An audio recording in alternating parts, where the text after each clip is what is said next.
This is commentary on A Course in Miracles, Workbook Lesson 39, My Holiness is My Salvation. And so we begin here. If guilt is hell, what is its opposite? Like the text for which this workbook was written, the ideas used for the exercise are very simple, very clear, and totally unambiguous. We're not concerned with intellectual feats nor logical toys. We're dealing only in the very obvious, which has been overlooked in the clouds of complexity in which you think you think. So one of the basic ideas here is that you can't solve a problem unless you know what it is, and problem solving involves breaking it down to something very simple where we make a decision where it's just one or the other. So that's the simplicity we're going for here, is redefining the problem, making it simple. So it goes on to say, if guilt is hell, what is its opposite? This is not difficult, surely. The hesitation you may feel in answering is not due to the ambiguity of the question, but do you believe that guilt is hell? So this is the challenge here. And so in answering this question, if guilt is hell, what is its opposite? Well, from the ego standpoint, guilt isn't hell, guilt is salvation. And why would that be true? Well, it's true because guilt implies that that what happened is real. So if the part of our mind is wanting us to be this illusionary ego self, and that's what we want, well, then we're going to want to make that real to ourselves. And guilt implies that it actually happens. And guilt implies that you are guilty, you're responsible, this actually did happen. So the part of the mind that wants to be an ego longs for guilt, because guilt is what makes it real. So it goes on to say, if you did, you would see at once how direct and simple the text is, and you wouldn't need a workbook at all. No one needs a practice to gain what is already his.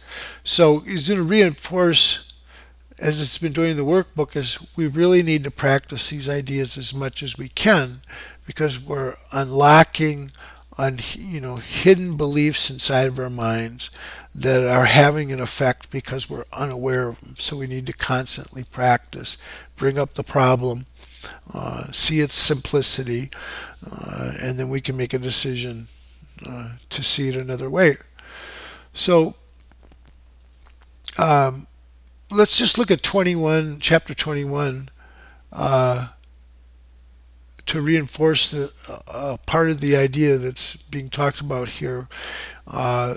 And it's this idea that I am responsible for what I see. I choose the feelings I experience, and I decide upon the goal I would achieve. And everything that seems to happen to me, I ask for and receive as I've asked. So it's getting us to be responsible for our experience of guilt, that somewhere inside the mind it wants that guilt. And again, the guilt is what makes the ego seem real. So we have to take responsibility. This is here because I may not be aware of it, because it's what I want. And so uncovering that allows us then to make another choice. Okay, so we go on in the lesson. We've already said that your holiness is the salvation of the world. What about your own salvation? You cannot give what you do not have. A Savior must be saved. How else can he teach salvation? So today's exercises will apply to you, recognizing that your salvation is crucial to the salvation of the world. So this is this recognition of our connection to everything and everyone, in that if we experience this holy self inside of ourselves, that's how we can share it with others and everyone. So as you apply the exercises to your world, the whole world stands to benefit. Okay, so here's breaking down, in this paragraph here, breaking down the problem to its utter simplicity. Either the ego is real or your God self is real. Either guilt is real or innocence is real. Break it down to that simplicity. So it comes down here So it begins this paragraph. Your holiness is the answer to every question that was ever asked, is being asked now, or will be asked in the future. Your holiness means the end of guilt and therefore the end of hell. Your salvation is salvation of the world and your own. How could you, to whom your holiness belongs, be excluded from it? God does not know unholiness. Can it be that he does not know his Son? So here again, we're asked to become aware of how we see the situations we're in, the personalities, the events, and to start framing that situation as a problem of either guilt or innocence. Either guilt is real here, or my innocence, my holiness is real. So that's behind every question, behind every situation that we see. We break all that complexity down to the simplicity of this lesson. My holiness is my salvation. So the practice instructions are: a full 5 minutes are urged for the 4 longer practice periods today, and longer and more frequent practice sessions are encouraged. If you want to exceed the minimum requirements, more rather than longer sessions are recommended, although both are suggested. So as we set this up, if we end up very comfortable and it's very restful for us, we could spend more time than 5 minutes, 10, 15, whatever works for us, and we can do more and more practice as long as it's comfortable for us, as long as it is having that effect of bringing us to this peaceful part of our minds. So here's the instructions. Begin the practice periods as usual by repeating today's idea to yourself. My holiness is my salvation.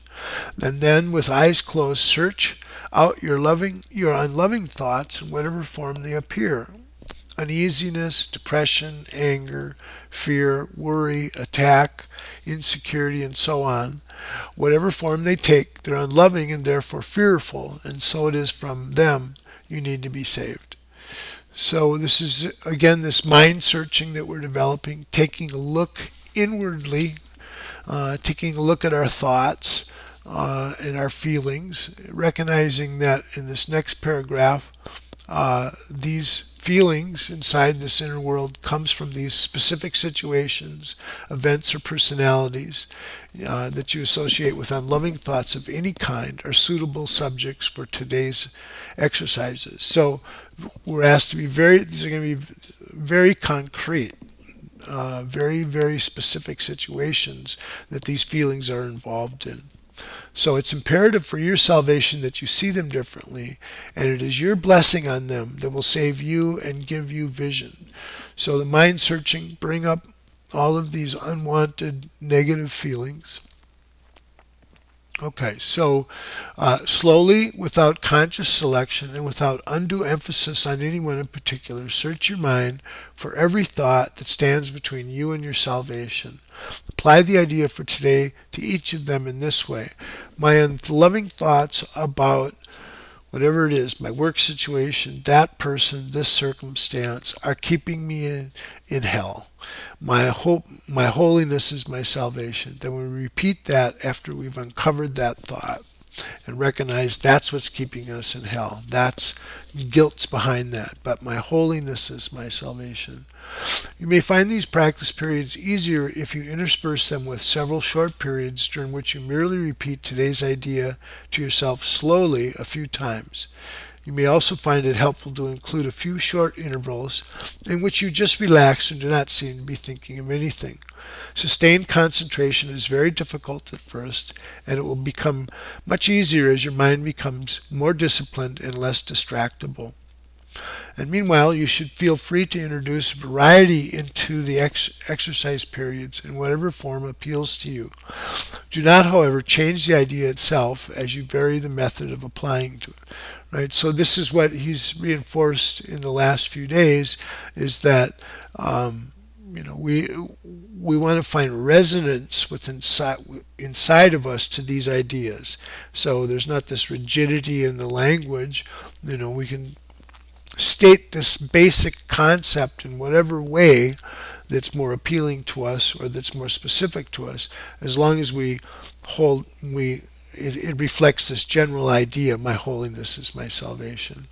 Okay, so don't change the idea itself when you change the form. However you elect to use it, the idea should be stated so that it is meaningful, be stated so that its meaning is the fact that your holiness is your salvation. Each practice period, by repeating the idea in its original form, my holiness is my salvation, and then adding, if guilt is hell, what is its opposite? Okay, so we go on to the shorter applications, which should be made 3 or 4 times an hour, more if possible. You may ask yourself this question: if guilt is hell, what is its opposite? Repeat today's idea, and preferably both. And then there's this other practice of temptation. When we're upset, we're tempted to lose our peace of mind, and we can say specifically, my holiness is my salvation from this. Okay, that's it for today. Thank you.